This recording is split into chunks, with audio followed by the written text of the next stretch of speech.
Welcome, dear friends, to Cardiac Radio and Voices of the Great Beyond. It's our new chapter of this study that goes within. Remember, we're studying a book that is yet to be published, but we're relaying the message to you here. As we read and study this book, we want you to know that the good spirits are always willing to teach us if we're willing to learn. And today I'm going to share my screen pretty soon to relay to you the message that came through the medium Chico Xavier. It was the year 1957 in the small town Pedro Leopoldo in Minas Gerais, Brazil. And in a spirit center named Meimei, we have the beauty of a circle of people around the table, studying, praying, receiving messages. Those messages were recorded because they were spoken through the speaking mediumship of Chico Xavier, and then transcribed and published in this book. Today, we're going to talk about mental reflections. Let's see how it goes as we study this amazing message. Voices of the Great Beyond. Mental reflections. This message was brought in by the spirit of the physician, medical doctor, Alberto Seabra. He is renowned in Brazil. You see streets with his name, institutes. Why? He was born in a small city in the countryside of the state of São Paulo in 1872, named Tatuí. And he was the pioneer of painless childbirth. Can you believe way before the US and Europe got their hands in getting to know of how to bring about a child in this world pain-free for the mother? Alberto Seabra is the one that started it all. And he became a homeopathic doctor, so renowned that he brought the first homeopathic pharmacy in the state of São Paulo, a great advocate for homeopathy around, and he became a spiritist. He was a philanthropist, humanitarian. People say that he and another physician who is a spiritist, they helped thousands of people without being paid. And he's one of the founders of the University of São Paulo. We owe a great deal to Alberto Seabra. The University of São Paulo is the greatest university in the Latin America. And that university, he participated into the foundation of it. And he comes 7 years after his passing. He comes and gives us the following message. When the instructors of wisdom, he says, encourage us to study, they do not wish that we intellectualize ourselves in excess with the desire to humiliate others with the scintillations of intelligence. And when they recommend meditation, they certainly do not wish for us to incline ourselves towards idleness or useless ecstasy. So the question is here, why do we study? Why do we meditate? You remember last week when we studied a message about studying and the importance of study? Yes, Leoncio Correa. In that message, we got to know of the importance of studying to change our minds. So here comes another spirit of renowned stature telling us, we're not telling you to study so you humiliate others. We're not telling you to meditate so you feel like just relaxing, doing nothing. So my question to all of us is, our question, why do I study? I know people who flip the pages of books just to tell others that they know. That they meditate because that's a good excuse to do nothing. Is that why we do it? What is the reason why we read these books? Why we're here studying this? Is it to bring awareness? Is it to expand our horizons? Is it to expand our intelligence? Is it to help others? They refer the spirits, the superior spirits, he's saying. They refer to the need of our inner improvement, betterment, to promote a wider integration with the infinite light God, since mental reflections vibrate in everything. So he's saying mental reflections. Think about a mirror and the reflection of yourself in the mirror, right? If you don't show up in front of the mirror, there's no reflection. He's saying that our thoughts reflect onto everything. He's going to tell us more. In this way, we reflect constantly on each other. Oh my.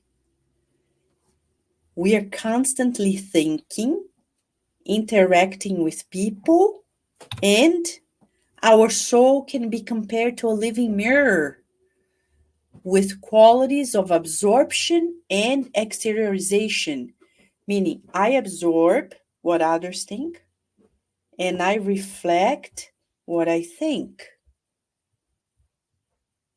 What are we absorbing from others without noticing? And how are we influencing others? It gathers life forces in thought waves that express themselves through words and attitudes, examples, and facts. Now, with social media, you agree. It's much easier to understand this. There's an ad about chocolate, and you say, no, I don't want to see this. And then another ad of chocolate, and then another ad. By the fourth, you go to your pantry or to the store and you eat chocolate, and you're like, what am I doing?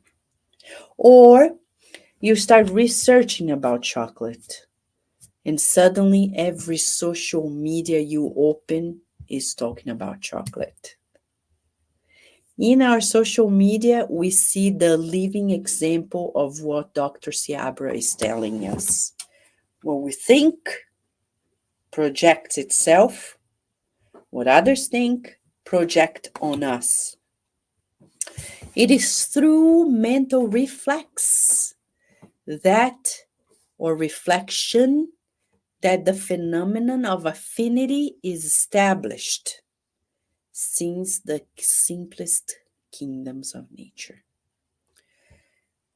We're gonna see in nature, we'll give an example. He talks about dogs and owners. He says, when the friendship between a person and a dog is established, we can register the reflection of the higher mind of the human being over the fragmentary mind of the lower being, the human and the dog, then to live in a spontaneous regime of captivity to serve the owner and conductor whose mental projection exerts an irresistible fascination over it.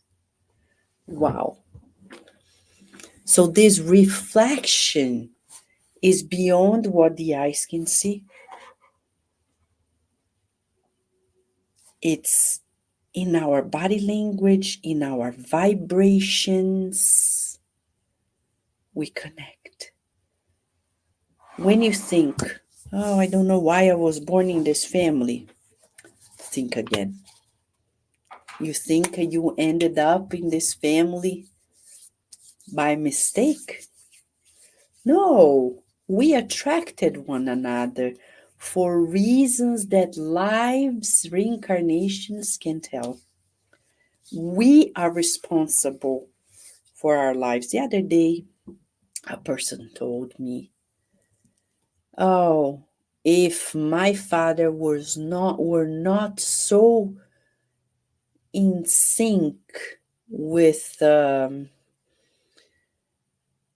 his religiousness, I would have gone to college.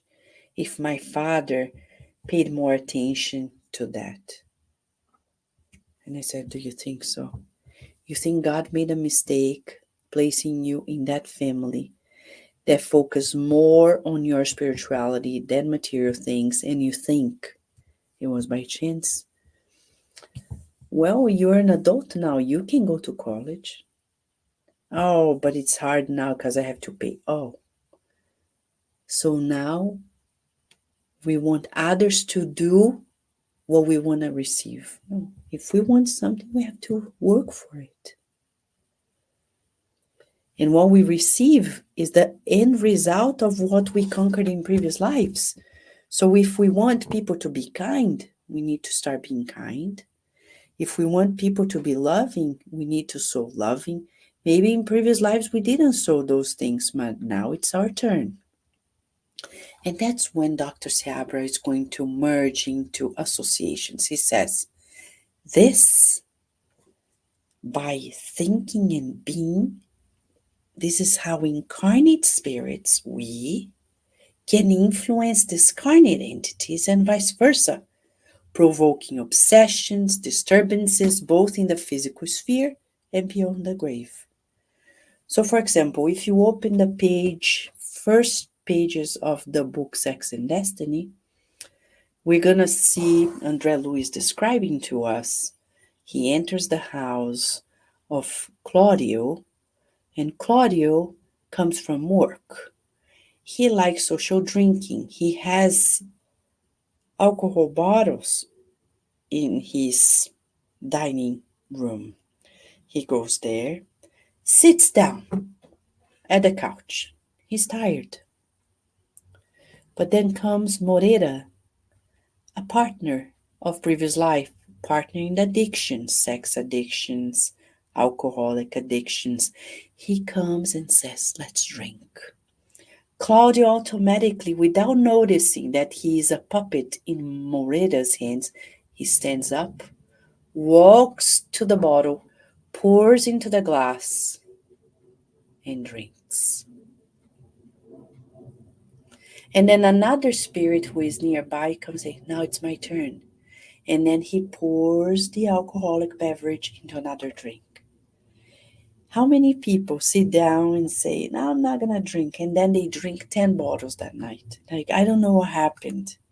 They have no idea that we are living in two realms. And that's how Dr. Seabra is going to remind us of the opportunity that we have to learn to mourn the passing of a loved one. He says that when people discarnate, when we mourn the memory of someone who precedes us in the world, in the journey of death, we threw in this someone the ice of our tears of, or the fire of our torture, disturbing their heart every time the spirit is not strong enough to surpass our misfortune. And the reverse happens. And when one is absent from the flesh, so the discarnate one, bearing afflictions, sorrows coming from our conduct, they will hurl from the spiritual life upon our soul the magnetic darts of the unhappy remembrance they keep of us, harming our steps in the world in case we are not armed with regret to renew the situation, creating images of restorative harmony. So he's saying how we influence one another in two realms. So then you may be asking, Vanessa, what do I do? Dr. Seabra is a doctor. He's an educator. He's coming to give good news, okay? He's saying for this reason, it is appropriate to meditate on our ideals, our aspirations, people and things that we reflect upon because we are all subordinated by mental reflection to the phenomenon of connection. So you and I need to think and reflect.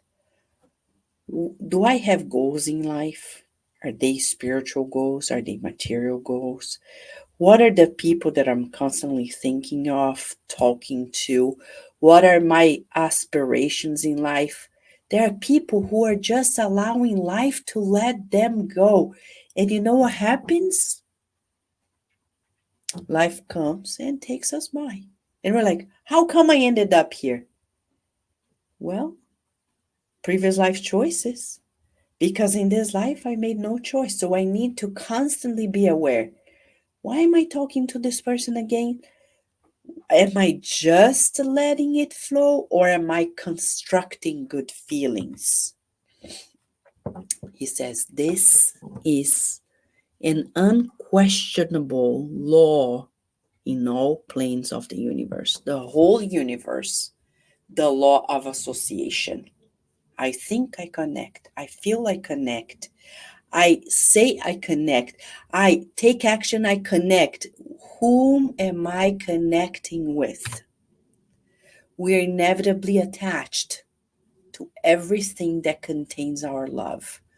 So, question for you and I, where's your heart? Jesus said, your treasure is where your heart is where your treasure is where your heart is, meaning where you focus your attention, where you focus your goals, your love. Where is it? Money, stocks, homes, cars, relationships, sex, food, beauty. What are we aiming at?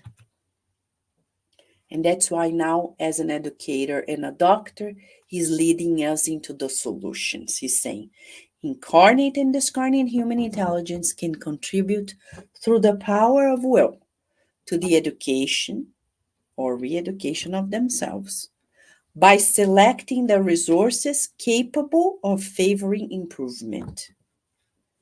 So, what are the resources we are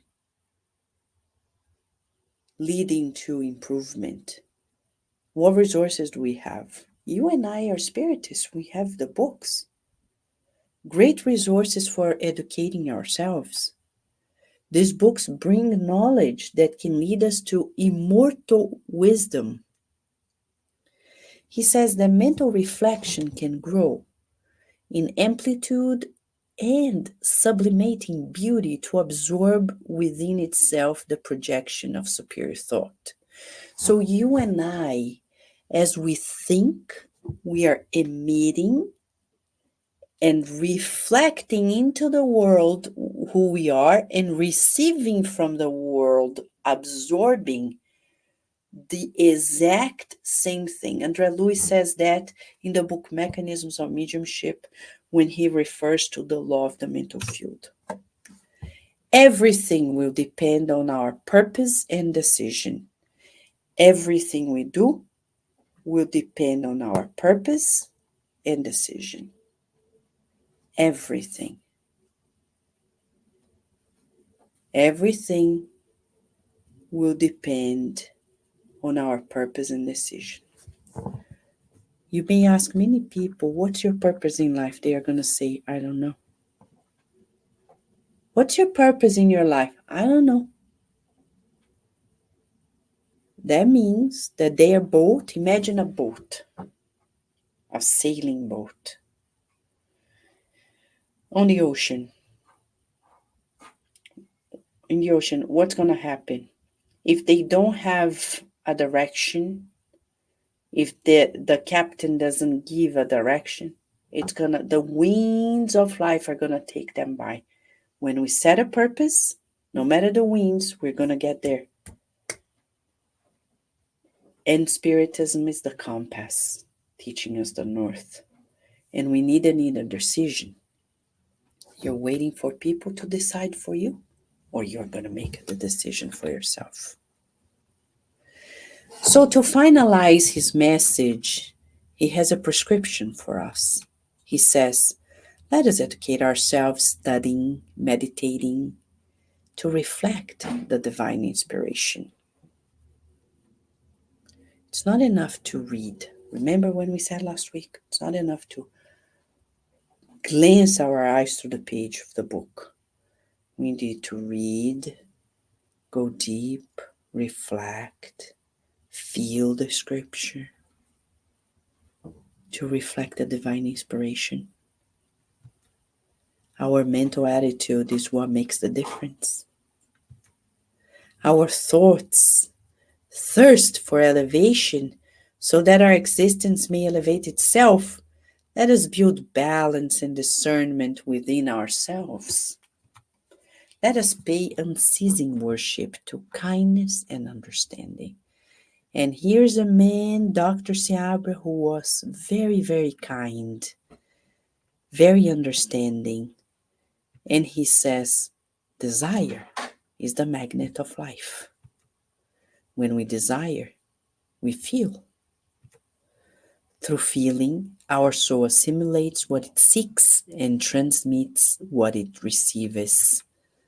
Let us learn, therefore, to want the best, to reflect the best in our ascension to God. What is our desire? What is your desire? What is our desire? In the book Action and Reaction, we learn that our central theme, our basic desire, attracts situations. So today, our homework is to meditate on what am I desiring. In less than 30 minutes here together, you and I are studying about what we are desiring, what we want from life, what do we want to make of ourselves. If we want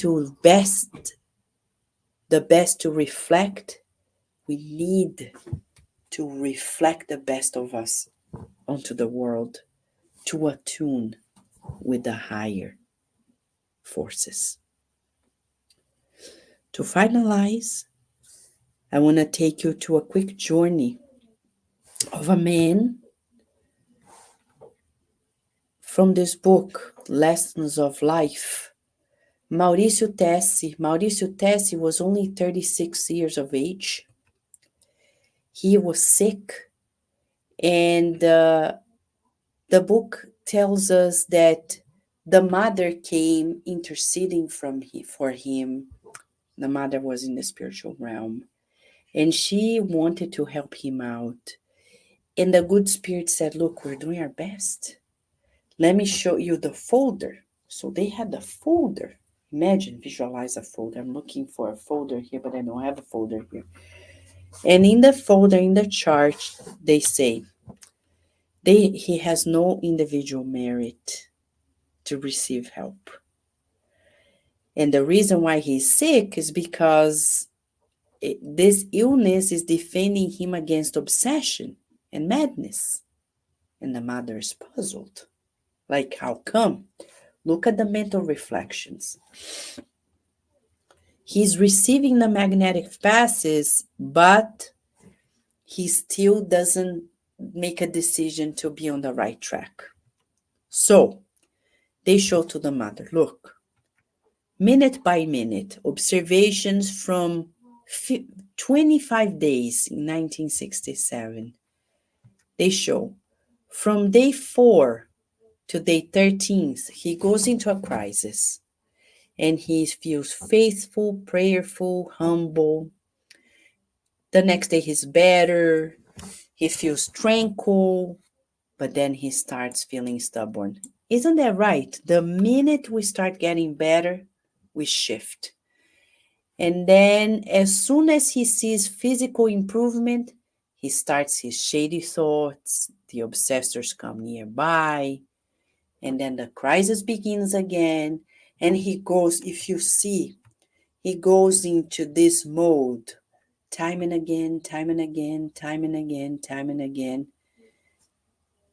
When he's better, he starts being intolerant, imbalanced, and he starts having unmentionable thoughts, and the obsessors come.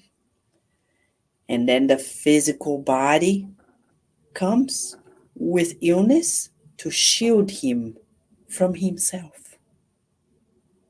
This story is telling us about the importance to learn how to think beautiful thoughts, because often our sad, shady thoughts, imbalanced thoughts, um, pitiable ideas attract minds that can lead us to disasters.